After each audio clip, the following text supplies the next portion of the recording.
kunnafoni min bɛ di nanzarakan na o bɛna yɛlɛma aw ye todunkan na a bɛna lase aw ma seeru sila maraka faama fɛ sabula kunnafoni sɔrɔbaliya o ye kunnasiri ye. maraka faama ka journal banbara bɛna lase aw ma ka sababu ɲuman kɛ malizoom.net ye. maraka faama i bisimila bi kunnafoniw bɛ cogo di. bi ye araba ye juillet kalo tile 24 san 2019 kunnafoni labɛnna fasirijɛkulu maaw fɛ a bɛna lase ne seyidu sila maraka faama fɛ. morikɛ tarawele k'ale to suya kɔlɛ la arajo bɛn kan ale kumaso kɔnɔ 97.7 tomi 1 fiɲɛ suru ka bɔ sugununkura kuluju nagakɔrɔla na kunnafoni bakurubaw filɛ.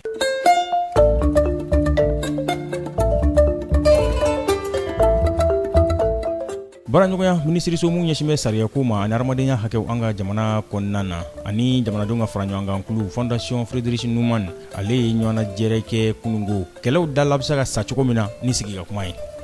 ɲɔgɔnna jɛrɛ ɲɛkɔrɔ mun bɛna kɛ ɲɛtaa siraw olu wolomali kan n'u ko ma ko agoya farafinna bondakun kan sɔrɔbolo sira fɛ kɔnɔwarikaw fɛ yen n'a bɛna kɛ utikalo tile 4 ka taa bila tile 6 la baara ɲɛbilaw olu bɛ ka waleya. jamana ɲɛma furumuso Keita Aminata Maïga n'ale ONG Agir o ɲɛma ye kunungo a ye baarabolo welewele da n'o de ye projet orphelin don wɛrɛ la kumabaw olu ye nin ye minnu bɛna walawala aw ye sisadani na aw ni ce maraka faama ka journal banbara lamɛnli la. an y'a fɔ sisadani na baaraɲɔgɔnya minisiriso mun ɲɛsin bɛ sariyako ani adamadenya hakɛw ani jamana forobacaw ɲɛdamakura waleyali ma ani jamanadenw ka fara ɲɔgɔn kan kulu ni ɲɔgɔn cɛ fondation Frédéric Numan kunungo u ye ɲɔgɔnna jɛrɛ kɛ ka ɲɛfɔli kɛ kɛlɛw dala sali ni sigi ka kuma ye ani u kunbɛli ni sigi ka kuma ye basigi bɛ se ka sabati cogo min na ni ɲɔgɔnna jɛrɛ in baara dayɛlɛ a kɛra secrétaire général minisiriso in tɔgɔla o ɲana. u ko n'i ye a lajɛ bi farafinna bondakun kan jamanadenw ka sigiyɔrɔw gɛlɛya mun b'u kan o ye basigi baliya ye k'a sababu kɛ i b'a sɔrɔ duguw kɔnɔna na bɛnbaliyaw bɛ yen kariɲɔgɔnnaw bɛ kɛ duguw ni ɲɔgɔn cɛ kariɲɔgɔnnaw bɛ kɛ jamanaw ni ɲɔgɔn cɛ kariɲɔgɔnnaw bɛ kɛ dantɛmɛwale kɛbaw n'o ye terrorisiw ye olu fana bɛ an senkɔrɔ ka bɛn ka o don galama la farafinna ale bondakun kan fondation Frédéric Numani maaw de ko sa ko n'i y'a lajɛ ko fɛɛrɛ wɛrɛ bɛ se ka sɔrɔ kɛlɛw dala sali la mun tɛ marifa ye dɛ ko ye fɛn min ye ka dɔn ka fɔ sigika kuma ye sigika kuma fan fila ka dɔn ka fɔ ko kɛlɛ k'a nafa tɛ an fila si kan u ka jɛ ka sɔn ka sigi ka kuma u ni ɲɔgɔn cɛ maa dɔ ka kɛ o ko dalasaba ye n'o ye médiation ye ko o de bɛ se ka kɛ kɛlɛ caman dalasacogo ye ni marifa mankan ye kiri 2002 ale ye jamanadenw ka fara ɲɔgɔn kan kulu dɔ ye o ɲɛma Dr Abdoulaye Sall ale ko jɛmu fanga o ye fɛn min ye ka dɔn ka fɔ jamanadenw bɛɛ lajɛlen ta ka don fanga maracogo la ko nka ko n'i ye jɛmu fanga yɛrɛ lajɛ k'an y'a ye an ba min na n'o ye Faransi jamana ye n'o ye an lamɔ ko o kɔni olu ye ko caman kɛ anw na u ka jɛmu fanga o waleyali o siratigɛ fɛ minnu bɛ sariya sɔsɔw ko fɔ k'olu tɛna se ka misaliya fɔ an ye dɛ k'an kɔni de bɛ se k'a lajɛ jɛmu fanga in kɔnɔna na an bɛ se ka kow dala sa cogo min na ka hadamadenya hakɛw k'olu makaran.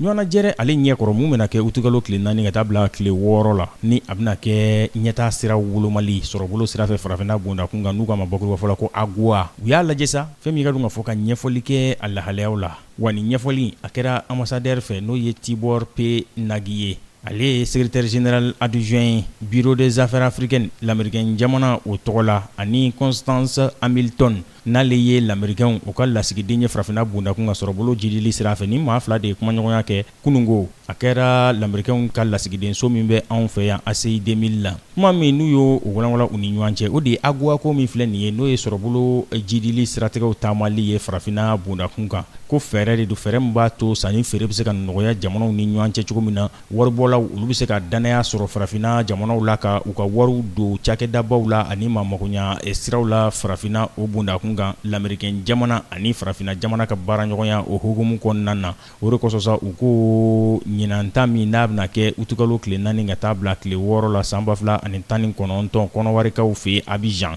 k'a na kɛ ɲɛtaa sira o walankatali olu fɛɛrɛw sigili ye ɲɔgɔn kan farafinna ka bɔ n yɛrɛ la o siratigɛ fɛ.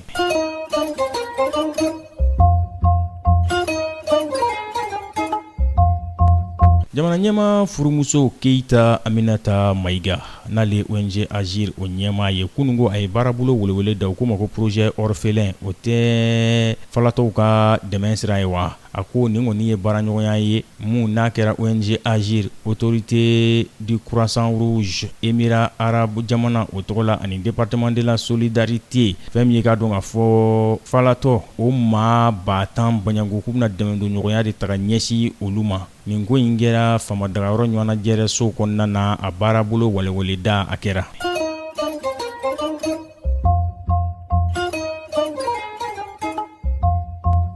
Gambikaw fɛ ɲininkali busamisɛn gwana cɛ dɔ la u ka commission vérité et réconciliation ɲɛkɔrɔ n'o de ye kulu ye mun sigilen don ko tiɲɛ ka fɔ fara ɲɔgɔn kan o ka kɛ jamana kɔnɔ a bɛ Gambi jamana a bɛ o ko fɔ wa ɲininkali in kɛra ka ɲɛsin a n'a nɔna dɔ de ma u maa fila don olu tun bɛ jamana ɲɛmaa kɔlɔsi kulu kɔnɔna na n'o ye garde présidentielle ye ka Yaya Jammeh to fanga la a jirala k'a fɔ ko olu kɔni kɛra maaw ye k'u ye tunkarankew k'u y'olu caman de fa wa ko nin kɛwale ninnu kɛra san 2005 kɛnyɛrɛ ye kulu minnu bɛ n'o ye ONGw ye ani comité vérité réconciliation in Gambikaw fɛ olu de y'a jira k'a fɔ ko tunkaranke maa 56 banyanko Ghanayɛn b'a la Sénégalais b'a la Ivoirien b'a la Nigérian b'a la Togolais b'a la ko Yaya Jammeh n'o ye jamana ɲɛmaakɔrɔ ye Gambi tɔgɔ la k'ale de ye yamaruya di nin cɛ fila ma k'u ka taa ninnu faa ko ninnu ye mercenaires de ye k'u nana ale ka fanga darakili de kama a donnin kama Umar Jalon ale de taara ni nin tunkaranke ninnu ye kɔlɔnba dɔ da la Casamance Sénégal jamana kɔnɔna na ka taa u kelen fa u bila kɔlɔn in kɔnɔ a ko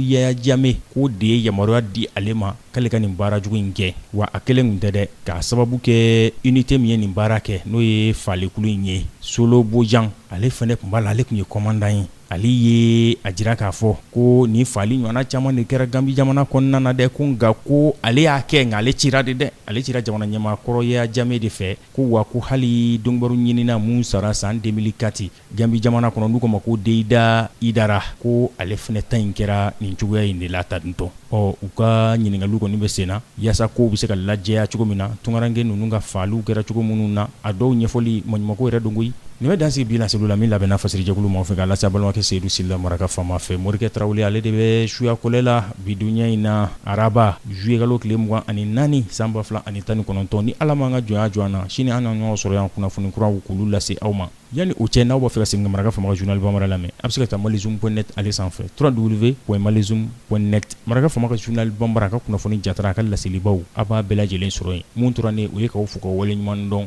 k'a fɔ aw ye Ala k'an kɛ sini jɔn ye kunnafoni kuraw olu kɛnɛ kan Maraka fama ka bi journal Bambara lasera aw ma k'a sababu ɲuman kɛ malizoom.net ye